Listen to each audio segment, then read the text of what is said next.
a repris un peu nos notes un peu mis en vrac, là c'est assez compliqué. Hein. Donc nous étions au chapitre 12 de l'Apocalypse qui est loin d'être terminé, mais on va vous proposer une autre manière en fait de l'imaginer. On va se dire que en fait c'est le cœur en fait. Là. Ça aurait presque dû être la première page. On aurait pu la mettre en première page. Ce chapitre 12 aurait pu être le chapitre premier, puisque l'Église l'a placé d'une façon qui lui semblait correcte, mais aléatoire. Et en fait, on peut prendre également, en partant du chapitre 12, et en tournant comme dans le sens d'un escargot, et effectivement, là aussi, ça se remet encore dans l'ordre. Voilà, donc en fait, c'est un Da Vinci Code inversé, l'Apocalypse. On pourrait dire le diable a fait le Da Vinci Code, parce que voilà, c'est le singe de Dieu, mais qui fait le contraire. Et donc, eux, ils partent d'un tableau, ils vont à des écrits, et bien là, de ces écrits, il faut faire un tableau. Ce sont des tableaux qui se superposent à travers les âges et qui sont identiques. Alors, je vais reprendre ce chapitre 12 et faire une petite remarque également. Vous trouvez le bon livre, c'est lui, patatrac, et j'ai même pas d'horloge, hein, je sais pas. On va bien enfoncer le clou, voilà, pour ne pas regarder la chose dans un sens théologique, ça juste dans un sens naturel, si Dieu envoie des signes, la Sainte Vierge quand même, s'il fait déplacer la Sainte Vierge, c'est quand même... Hein, rue du Bac, La Salette, Lourdes, Fatima, hein, ça fait quand même... puis pas... ce n'est plus dans les théophanies d'avant, en mariage. Là, ça prend un sens politique quand même. Hein, science du gouvernement de la cité. Donc, il parut encore un grand prodige dans le ciel. C'était une femme revêtue du soleil, qui avait la lune sous ses pieds et une couronne de 12 étoiles sur sa tête. Ben, écoutez, c'est la médaille de la rue du Bac. Ouais. Donc, en fait, il n'y a pas de message. Elle fait une médaille. Voilà, elle fait une médaille. Elle dit, je veux une médaille comme ça. Bon. Donc, oui, c'est la médaille de la rue du Bac. Donc, la médaille de la rue du Bac, ben, vous la regardez et... elle est très simple, Sainte Vierge, 12 étoiles, à un moment donné elle est apparue avec un globe, ça doit avoir une signification aussi. Et de l'autre côté, vous voyez donc en fait, c'est tout simple, c'est un dogme qu'aurait dû faire Vatican II, c'est vous regardez la médaille, ouais, ben, c'est le dogme de Marie, co-rédemptrice du genre humain. Bon. Un extraordinaire, normalement,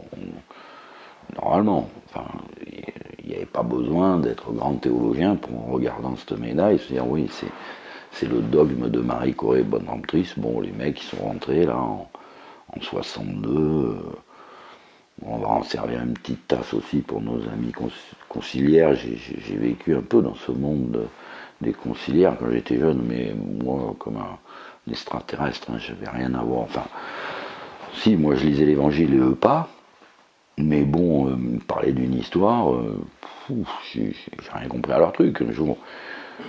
Parce que je suis né avant le concile, quoi, hein, et puis j'étais très tôt en internat. Bon, j'ai jamais vu d'acte dont on parle aujourd'hui, c'est peut-être parce que les prêtres, en ce temps-là, recevaient encore les grâces de leur état, ce qui ne semble pas être trop le cas du clergé d'aujourd'hui, mais bon. Donc, pour avoir passé de nombreuses années en internat, je n'ai jamais vu, ni entendu, ou quoi que ce soit concernant la pédocriminalité. Voilà, ça, première chose. Et j'ai passé des années là-dedans. Donc, t'arrives, ces gens-là, ils te disent, voilà, Dieu, machin, Jésus, nous... et un jour, ils arrivent, on devait être en 8, 7, 6, c'était 66, 65, j'étais pas vieux.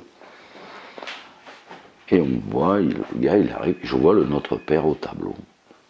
Oh, monsieur l'abbé, excusez-nous, mais vous êtes sûr qu'on tutoie Dieu? Monsieur l'abbé, oui, oui. Et vous, on continue à vous voyez? Oui, oui. Ok, d'accord. Ouais, il n'est pas théologien, hein, il va avoir 12 ans, etc. Les mecs. Elle a été écrite au tableau comme ça. Et après, je vois, ne nous soumets pas à la tentation. Et alors là, je suis gamin, quoi, je veux dire, les mecs, enfin, je sais pas, quoi, 600 cardinaux, comment vous avez pu me soumettre à la tentation? C'est pas possible. Succomber, induit, pas, non, pas soumis. Bon, enfin, ça, c'est les conciliaires, hein, donc à partir de là, on est à quel moment de l'éclipse? Je ne sais pas, parce que le problème, c'est ce problème d'éclipse qui fait chier beaucoup de presque tous les catholiques, on va dire. Voilà. Parce que même ceux qui sont persuadés que l'Église sera éclipsée, il y en a qui croient que ça n'a pas commencé. Ouais, il y en a, ils ne savent pas où ils en sont dans l'éclipse. Plein. Bon, moi, ça me semble un peu une évidence, puisque j'ai, en fait, ayant toujours été le publicain de tous les milieux catholiques que j'ai fréquentés, donc je me suis juste, à la limite, j'ai pris des photos, je passais par là, j'ai pris des photos, j'ai posé 2-3 questions, on m'a expliqué que, de toute façon, je comprenais rien, enfin, c'est des milieux bourgeois, donc c'est quand vous êtes fils de pêcheur et que votre mère, elle paie pas la cantine, dans ces milieux traditionnalistes, ben, on m'a foutu à la porte de la cantine devant 2000 élèves en me disant « Monsieur Stoffel, votre mère ne paie pas la cantine, donc dorénavant, vous irez manger dans la cour de récréation. » Bon, même pas beaucoup énervé, mais bon, je me suis dit quand même que c'était pas top ces mecs-là, quoi. Vous voyez, dans la tête d'un enfant, quoi. C'est quand même les envoyés du Christ. Enfin, moi, je me suis dit, non. J'avais lu tout petit mon évangile, par curiosité, hein, je lisais beaucoup. Et je me suis dit, ça, ouais, j'ai pas eu besoin de faire la thèse de Cassis Jacob, et j'en passe, pour comprendre que là, l'éclipse, elle avait sacrément commencé, quoi. Je veux dire, c'est pas de théologie, rien. Je pense que tout le monde peut faire ce constat. Voilà, c'est juste une photo, une image, et puis qu'on juxtaposera sur l'image que en fait, je veux dire, dans l'Apocalypse, là on peut pas se tromper, vous voyez, il y a des images qui trompent pas, quoi. Donc, et donc ce chapitre 12, on va insister, on va appuyer sur ce chapitre 12. Donc oui, effectivement, ça ressemble énormément à la Vierge de la rue du Bac, qui donne une médaille miraculeuse. Dans les 10 premières années, ils en ont vendu je ne sais pas combien de millions. Médaille miraculeuse. Ratisbonne, convertie par la médaille miraculeuse ou pas. Enfin, convertie, médaille miraculeuse, donc, médaille miraculeuse, impeccable. Bon, accessoirement, ils ont fait des fosses. Donc il faut faire attention, c'est eu des fausses et des vraies, méfiez-vous, les médailles, ça devient compliqué. Et donc, figurez-vous, un hasard de l'histoire, c'est que après le succès du départ de la médaille miraculeuse, elle a été un peu oubliée, cette médaille miraculeuse. Enfin, moi je pense que si la Sainte Vierge ne laisse pas de message, mais laisse une médaille spéciale, protectrice, c'est que, bon, elle nous donne quand même quelque part, dit les mecs, ça va, on va au baston, vous savez, les voyous, quand ils prennent des matraques, des couteaux, des fusils, c'est que c'est le baston qui part, là, les gars, hein. Donc déjà, on devrait avoir une espèce de petite méfiance. Bon. Et cette médaille, les années folles, tout ça, passe un peu en oubli, vous voyez, voyez, cette EP d'une demi-heure là que je vous ai parlé, là, 21 ans, hein, petit moment de calme, et on oublie. Et en 1931, Saint Maximilien Kolbe, alors canonisé par Jean-Paul II, oui, effectivement, non, moi j'aime bien Saint Maximilien Kolbe. Alors bon, je dis Saint Maximilien, l'est-il pas, je laisse la porte ouverte à tous nos chers docteurs de la théologie. Moi, c'est l'histoire qui m'intéresse, c'est pas la théologie. Donc, va au Japon et en même temps propage, c'est lui qui relance, qui fait revenir cette médaille miraculeuse à la mode. Parce que vous savez, la mode, tout le monde y est sensible, même les saints, enfin les saints d'aujourd'hui, quoi. Pour moi, je nommerai personne. Donc, il relance la dévotion et la fabrication de la médaille de la rue du Bac.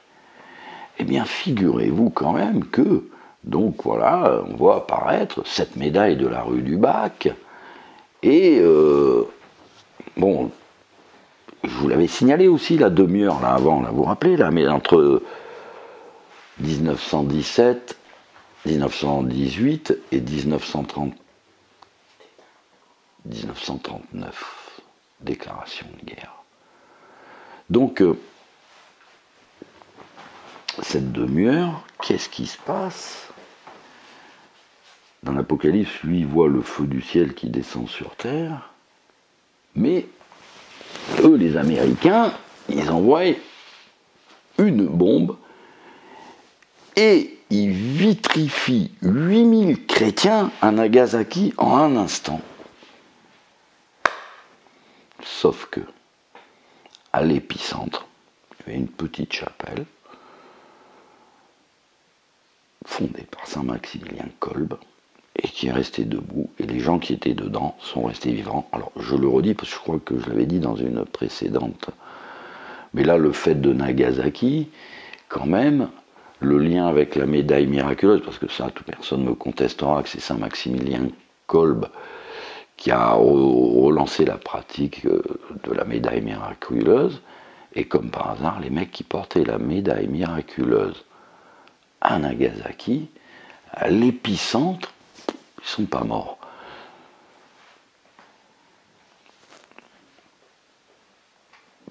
Je le dis, après chacun fera ce qu'il veut, c'est un fait historique que je cite. 1830. Bon. Après, qu'est-ce qu'on a? Dogme de l'Immaculée Conception, 8 décembre 1854. Et après l'Immaculée Conception, il y a Lourdes. Faut pas oublier Lourdes quand même. Ah bah ouais, ça. Là aussi, il faut pas l'oublier, ça là non plus. Et on demande juste. En fait, qu'est-ce qu'elle demande? C'est qu'on la reconnaisse comme Immaculée Conception. Comme la femme du chapitre 12. Hein. Y a pas, on parle que d'elle. Hein. Le chapitre 12 de l'Apocalypse. Écoutez, moi je conseille quand même aux catholiques de s'y intéresser, mais vraiment ligne par ligne, quoi, quand même. C'est le dogme de l'Immaculée Conception. C'est la médaille de la rue du Bac. C'est la Salette. C'est Lourdes. C'est Fatima. Faut tout mettre ça, il faut mettre toutes les mêmes images là dans ce chapitre 12. Il est là, sous vos yeux. C'est hier, c'est juste à côté, c'est juste maintenant. C'est, mon Dieu, c'est hier, aujourd'hui, c'est pareil, quoi. Nous, on veut tout voir, on voudrait voir que tout arrive sur notre pauvre vie. Non, non, c'est long, hein, pour l'histoire de l'Église. Regardez, avant d'aller plus loin, je dis que il y a quand même un phénomène curieux. Bon, on a sous les yeux, moi je n'ai cité que des coïncidences, mais Je dis voilà, moi je maintiens que oui, l'éclipse de l'Église, bah, alors au moins commencer, je voudrais que tous les excités, voilà, catholiques, mystico-dingo, quoi, constatent juste un fait historique, quoi. Voilà. Est-ce que oui ou non, l'éclipse a commencé, où est-ce qu'on en est, quoi. Bon, je pense que les conciliaires ils ne savent même pas que la Sainte Vierge a dit ça, donc c'est pas à eux qu'il faut poser la question. Généralement, non, ils sont un peu dans les choux. Et après, vous avez ce petit monde, les naufragés du Titanic, là, qui sont un peu partout, là, qui se disputent à savoir qui, quoi, comment. Hein, bon, bref, je veux même plus savoir leur bataille, ça m'intéresse pas. Je les ai fréquentés de très près, je me suis battu sur certains concepts. Alors c'est pas la peine de m'expliquer. J'ai suivi ça, mais moi ça m'intéressait pas parce que je les voyais tous se disputer. Et je leur disais, les gars, là, pendant que vous vous disputez, il se passe quelque chose là quand même que. Je sais pas, mais ça ressemble vraiment. Ce que vit l'Église actuellement, ça, je sais pas, moi, ça me rappelle le chemin de croix, quoi. Je sais pas, ça me rappelle le chemin de croix, quoi. Hein, c'est voilà, mais bon, parce que vous savez, dans le monde catholique ou dans le monde, on reproche aux Juifs de ne pas avoir reconnu le Messie. Enfin, c'est quand même hallucinant d'ailleurs, parce que si on reprend l'histoire, je dis c'est pas possible un aveuglement comme ça, c'est pas possible. Comment on peut être aveuglé comme ça, un flash atomique ou quoi? T'as raté le train, t'étais pas dans le casting. Il y a un problème, quoi. Je veux dire, si nos enfants un jour parlent de notre temps, ben, je crois que nous, les catholiques de ce temps, de tous bords confondus, quoi, ben, qu'est-ce qu'on ressemble aux juifs du temps de la Passion? C'est saisissant, quoi. C'est saisissant. Et donc, c'est la. Comment les juifs, mes chers amis juifs, je me permets, je reviens, parce que l'Apocalypse c'est quelque chose, c'est grand format, donc on se retrouve à plein d'époques, c'est dur de suivre un fil, parce qu'il n'y a pas de fil. Il n'y a pas de fil chronologique. Et quand vous voyez que, bon, je crois que maintenant, dans leurs livres, les juifs, dans leur Torah, etc., dans leurs prophètes, ils ont viré Daniel, il n'y a aucune chance qu'ils. Je voyais l'autre jour, je voyais Rav Ron Chaya qui a fait allusion à la prophétie du colosse de Daniel, mais bon, il n'a pas cité Daniel. Hein. Il dit c'est une prophétie à eux. Enfin, c'est assez marrant parce que il y a la fameuse prophétie de Daniel, sois attentif à mon discours et comprends la vision. 70 semaines ont été fixées pour ton peuple et pour la ville sainte, afin que la prévarication soit abolie, que le péché finisse, et que l'iniquité soit effacée, afin que la justice éternelle vienne, que les visions et les prophéties soient accomplies, et que le Saint des Saints soit oint. On parle bien du Messie. Hein.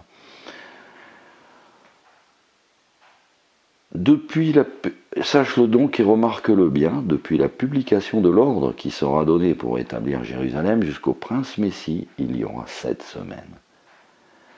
Et 72 semaines. Et les places et les murailles seront rebâties dans les temps difficiles. Et après 62 semaines, le Messie sera mis à mort, et plus à lui ou son peuple. Et quant à la ville et au sanctuaire, un peuple avec un chef qui doit venir les détruira, et sa fin sera la ruine, et après la fin de la guerre, la désolation prédite. Bon. Alors, comment les Juifs, on leur donne le jour, l'heure, c'est comme dans l'Apocalypse, quand Saint Jean il dit l'heure, le jour, le mois, l'année, en Irak, au bord de l'Euphrate, 4 pays, Enfin, je veux dire, bon, les gens, ils n'ont rien vu, mais parce que là, vous croyez qu'ils ont fait le calcul. Alors, je ne vais pas vous faire le calcul hein, de la reconstruction du temple, de l'arrivée du Messie, de la mort du Messie. Si vous voulez étudier le sujet, approfondir, hein, je ne vais pas vous mâcher le travail, histoire complète de l'idée messianique chez les peuples d'Israël, frère Lehmann, juif converti, que je cite souvent, que des ouvrages remarquables, les abbés Lehmann. Bon. Donc là, oui, on peut dire, Daniel, il leur donne tout. Et en plus, ils ont un bon repère, puisque la reconstruction du deuxième temple s'est fait à partir de l'édit d'Artaxerxès, exactement à la date que donne Daniel. À la date, il n'y a pas d'erreur de casting. Bon, alors, c'est une observation, je dirais comme ça, c'est curieux quand même, quand Dieu donne rendez-vous comme il est à l'heure, quoi. Il est à l'heure, il n'y a pas de... Il arrive, il est à l'heure, parce qu'il nous a donné des indications. Alors, ça fait très protestant, ça. Ouais, je sais, mes chers amis catholiques, quand tu leur parles de la Bible, du Nouveau Testament même, parce qu'ils le lisent plus, c'est des élus, donc c'est pas la peine. Ils vont vous parler de théologie, ils vont aborder des sujets, mais alors, au perché, tu peux pas les suivre. Mais alors, en matière d'écriture sainte, je les ai trouvés vraiment hermétiques, on va dire ça comme ça. Bref, donc il ne reste plus qu'à étudier. Et donc, est-ce qu'on pourrait, nous aussi, être autant aveugles que les Juifs? Il faut en faire l'hypothèse, hein. Pharisiens, race de vipères, vous filtrez le moucheron, vous avalez le chameau, bon, on va se dire quand même, bon, on va essayer quand même, bon, il y en a qui se sont fait attraper une fois, on va pas essayer de se faire attraper deux fois, juste de l'opportunisme. Mon saint patron, c'est Saint Dismas, hein. Alors je vous dis de suite, toute sa vie il a volé, il a même volé le paradis. Alors je vous donne un conseil, si vous êtes dans une situation un petit peu désespérée, quoi, que vous êtes toujours le publicain, il y en a qui disent on est toujours le con de quelqu'un. Ben, dans le monde où on est aujourd'hui, on est toujours le publicain de quelqu'un. On est toujours la femme adultère qu'il faut lapider, on est toujours... C'est écrit, c'est dans les évangiles. Ah oui, Jésus, il a dit, moi je te juge pas. Ben, je vous donne un conseil. Dans le monde catholique d'aujourd'hui, traditionnaliste, ouf, il n'y a que des lapideurs. Elle est lapidée. Vous la ramenez, la femme adultère aujourd'hui, elle est lapidée, pas par la fraternité Saint-Pierre, Saint-Pédis, Mater Boni Concili, je sais pas, et ceux qui disent qu'on attend l'antéchrist. Voilà, je vais les mettre comme ça, voilà, les antéchristiques, les factions, quoi, ces factions. Bon, avant c'était scribes, pharisiens, sadducéens. Voilà, c'est un peu. Bon, moi j'observe, parce que je leur ai parlé, à tous, je leur dis, vous savez, les gars, bon, il y a un livre qui s'appelle l'Apocalypse, mais enfin, les gars, il se passe des choses bizarres. Est-ce que ça vous intéresse? Je peux vous. Non, attends, toi, t'as fait quoi comme école? T'as pas eu le certificat d'études, pas le BEP? Non, pas les grandes écoles. Bon, rien, aucun diplôme. T'as pas de diplôme? Ferme ta gueule. Bon. Ferme. Je continue à bosser tranquillement. Marrant, il y en a un là. Lui, il est, enfin, je sais pas, dans sa théorie, je crois qu'il est papa, dans sa théorie, et qui m'écrit un jour un mot comme ça, je ne reste plus la parole, puis à un moment, il me dit, ouais, de toute façon, toi, ça fait 30 ans que tu nous casses les pieds avec ton apocalypse, et tu dis toujours la même chose. Ah, bon.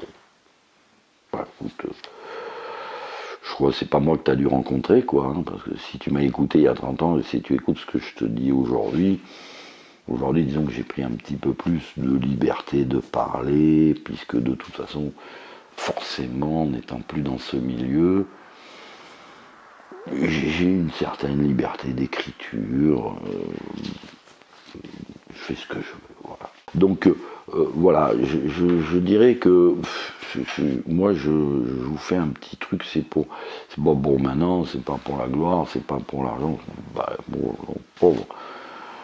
aux pauvres. Non, c'est juste parce que il faut toujours un témoin d'un temps, même pas historien quoi. Je vous dis, écoutez les gars, voilà, mes enfants et mes petits enfants.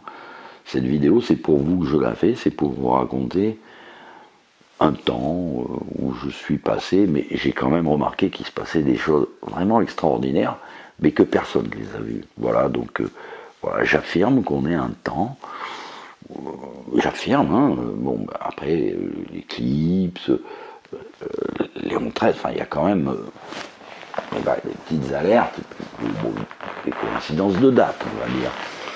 Donc, il va bien falloir dire à nos enfants, en plus si on imagine ce qui arrive après, il faudra leur expliquer pourquoi on s'est pris ce qui va arriver sur la tête. Faut leur expliquer, quoi. Voilà, regardez les juifs, hein, après avoir crucifié le Christ, ils sont morflés quand même. Hein. Alors, vous imaginez, là, mes chers amis catholiques, qu'après avoir crucifié l'Église, bon, je sais, vous avez essayé tous de la sauver, on l'a tous essayé, mais je crois que vous avez quand même raté un chapitre, c'est le chemin de croix, ça se médite, le chemin de croix de l'Église. Je veux dire, quand vous voyez ça, faut pas vous réjouir que le camp adverse a dit une connerie et que ça vous allez pouvoir polémiquer des heures. Donc, je dis, regardez de l'autre côté. Parce que ce à quoi vous assistez, c'est la passion de l'Église. Donc, si vous voyez un point où je me trompe historiquement, hein, n'hésitez pas. Mais pas sur notre sujet. Restons sur notre sujet. Est-ce que c'est possible que l'Église ait subi, comme le Christ, une passion et une mort comme le Christ? Pourquoi pas? Est-ce que vous pouvez vous l'imaginer? Ou est-ce que vous pensez que Saint Jean vous aurait pas prévenu? C'est quand même un événement important dans l'histoire de l'humanité, quand même, puisque les Juifs, ils ont attendu 4000 ans le Messie pour le tuer. Nous, on l'a reçu après, un peu piqué l'héritage de ceux qui n'en voulaient pas. Hein. Le mec qui veut pas son héritage, bon, on a pris le Christ, voilà, hop, Clovis, machin, l'histoire de France. On pourra refaire un tour sur cette histoire de France, puisque la dernière fois, je vous avais promis une promenade pour aller voir un peu ces fameuses prophéties du grand monarque. Est-ce que ça pourrait être dans l'Apocalypse, etc. Mais le problème, c'est qu'on fait des tours, parce que le problème, c'est que l'Apocalypse, c'est une peinture, c'est un tableau. Donc, elle est dure à écrire. Parce que l'écriture est un tableau.